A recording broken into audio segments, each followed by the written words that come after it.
Welcome to An Elegant Weapon. My name is J.M. Clark, and this is the history of toy lightsabers. This is a series where we explore the lore and history behind the elegant weapon that is the lightsaber with the help of my extensive toy lightsaber collection. And this is the Kenner edition. On this installment, we shall explore the original run of lightsaber toys produced by the Kenner Toy Company from 1977 to 1995. Perhaps the most brilliant move that George Lucas ever made to cement himself as a genius was not, in fact, in the making of the Star Wars movies at all, but in the insistence that he retain the licensing rights to his creation, sacrificing the size of his paycheck to do so. At the time, this deal was seen as insane. No one was producing toys based on movies. Merchandising was not the profitable juggernaut that it is today, which it now is, mostly thanks to the instantly explosive popularity of and demand for Star Wars merchandise immediately after the release of the movie in 1977.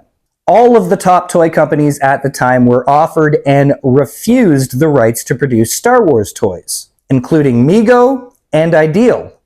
It would be Bernie Loomis, CEO of a smaller toy company called Kenner, that would be brave enough to take a chance on Star Wars. And for their first chance at producing a lightsaber toy, they would release Kenner's Inflatable Lightsaber. This lightsaber was made up of a simple flashlight and vinyl inflatable blade.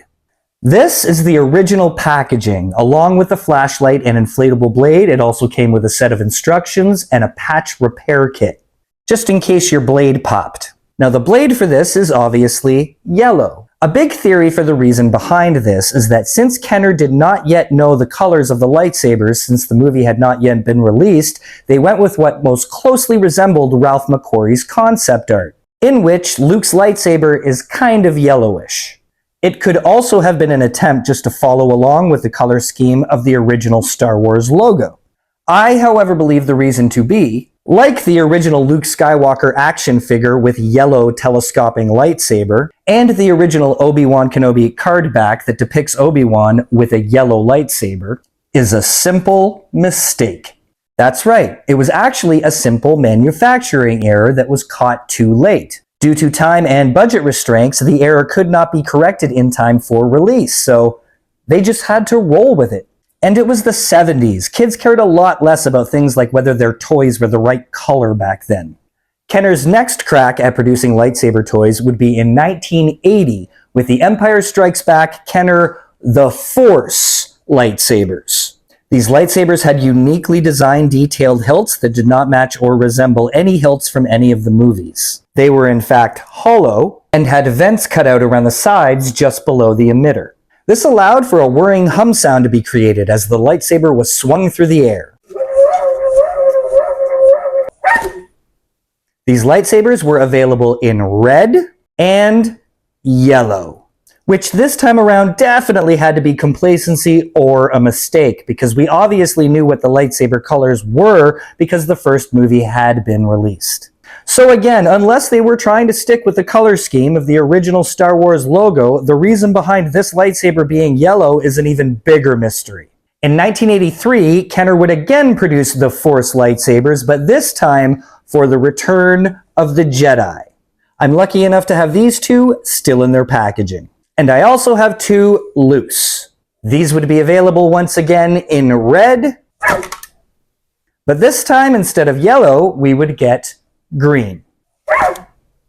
A year later, in 1984, Kenner would produce the world's first spring-loaded lightsaber toy with the release of the Droids Lightsaber. This is a very rare lightsaber toy. It's very difficult to get your hands on, especially in box and in this fine of condition.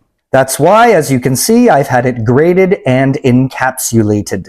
I only know of one other ever to also have been graded, but that one's color was red, in which this lightsaber was also available. I would like very much to add a loose red one to my collection one day. One thing I find kind of funny is that a lightsaber only ever appeared in the Droids cartoon once, and Kenner produced an entire toy for it that didn't even resemble it. In the late 1980s, Kenner would put a stop on production of Star Wars toys due to their lagging sales. We would have to wait an entire decade before Kenner would produce any new lightsaber toys, but in 1995, they finally did. These are the 1995 Power of the Force electronic lightsabers. We have Luke Skywalker and Darth Vader. These ones are, of course, in their original packaging, and these ones are not. These lightsabers were very fun to play with, as they featured flashing lights and sound effects. The one big downfall is that due to the inclusion of the electronics required to create said sound effects, the blade could not retract fully into the hilt, leaving 1/3 of the blade permanently sticking out. Despite this, these lightsabers since have become absolute classics. And these would be the final toys ever produced under the Kenner brand. In 1991, Kenner would be bought out by Hasbro. They would continue to use the Kenner brand name occasionally until finally discontinued around 1996. And that is the history of Kenner's toy lightsabers. If you enjoyed this content, of course, please like and subscribe, as you may also enjoy my almost daily lightsaber collection shorts as well.